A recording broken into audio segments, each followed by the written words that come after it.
Woman's illegal buying spree. Armed killer of 3 Minnesota first responders.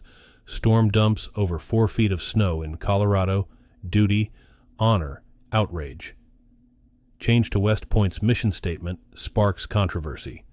Today is Saturday, March 16, 2024. And this is the Dunkley Report, U.S. News. Federal authorities say a woman has been charged with illegally buying guns used in the killings of 3 Minnesota first responders in a standoff at a home in the Minneapolis suburb of Burnsville. Federal prosecutors say 35-year-old Ashley Anne Drydahl of Burnsville conspired with shooter Shannon Gooden to illegally get him guns, even though she knew he was a convicted felon. She pleaded not guilty at her first appearance in federal court on Thursday, but was allowed to remain free without bail. Officers Paul Elmstrand and Matthew Ruge and firefighter-paramedic Adam Finseth were slain during the February 18th standoff before Gooden killed himself. 7 children were home at the time.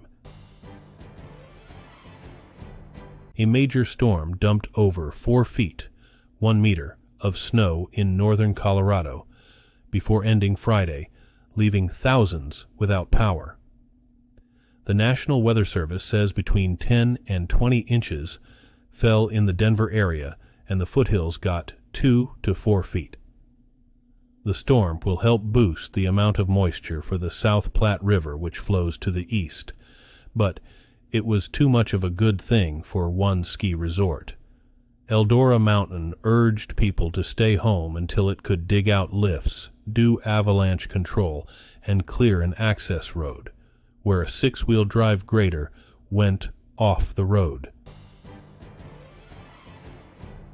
Duty, honor, country has been the motto of the U.S. Military Academy at West Point for 126 years. The motto isn't changing, but a decision to take those words out of the school's lesser-known mission statement is generating outrage. Conservative radio host Jeff Cooner posted on X that West Point is going woke. Fox Network host Rachel Campos Duffy posted that the Academy has gone full globalist.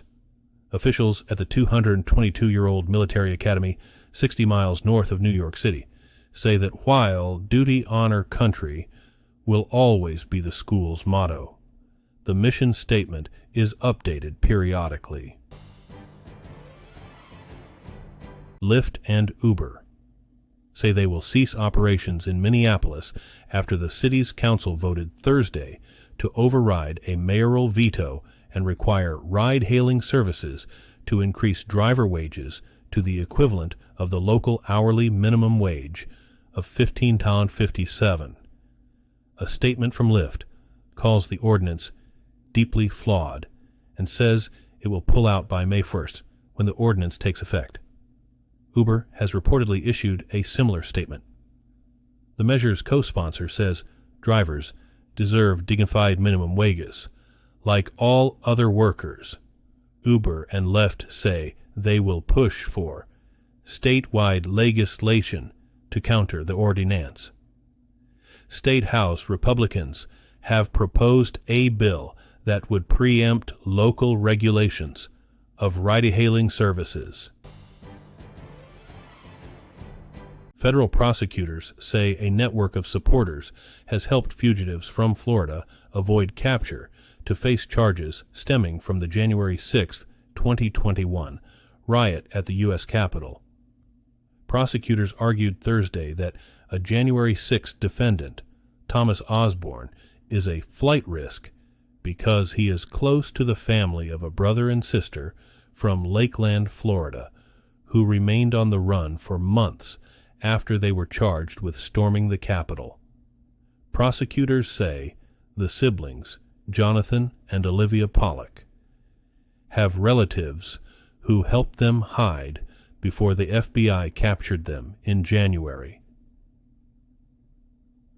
A judge agreed to free Osborne from a Florida jail, but ordered him to remain under house arrest and avoid contact with the pollux. America's first commercial-scale offshore wind farm is officially open, a long-awaited moment that helps pave the way for a succession of large wind farms. Danish wind energy developer Ørsted and the utility Eversource built a 12-turbine wind farm called South Fork, wind east of Montauk Point, New York. New York Gov. Kathy Hochul went to Long Island Thursday to announce that the turbines are delivering clean power to the local electric grid. It's a turning point for the industry, but what's next? Experts say the nation needs a major build-out of this type of clean electricity to address climate change. The Biden administration has approved 6 commercial-scale offshore wind energy projects. Senate Republicans are taking aim at a new federal courts policy, trying to curb judge shopping, a practice that gained national attention in a major abortion medication case. Minority Leader Mitch McConnell spoke out against it on the Senate floor Thursday and joined with 2 other GOP senators to send letters to a dozen chief judges around the country, suggesting they don't have to follow it. The new policy calls for cases with wide-ranging implications to get random judge assignments, even in smaller divisions where all cases filed locally go before a single judge. Democrats have applauded the change. A white Connecticut state police trooper has been acquitted of all charges in the death of a 19-year-old black community college student who was shot as he sat in a stolen car while holding a knife. Trooper Brian North could have faced up to 40 years in prison if he had been convicted of first-degree manslaughter with a firearm. Friday, in the 2020 killing of Mubarak Soleimani, North fired his handgun 7 times into the car's door after Soleimani led police on a high-speed chase on Interstate 95. North testified that he believed Soleimani was going to attack other officers. But the state inspector general said those officers weren't in immediate danger. Tornado experts say the winter's record warmth provided the key ingredient for a Midwest outbreak of deadly tornadoes and damaging guerrilla hail that hit parts of the Midwest Wednesday and Thursday.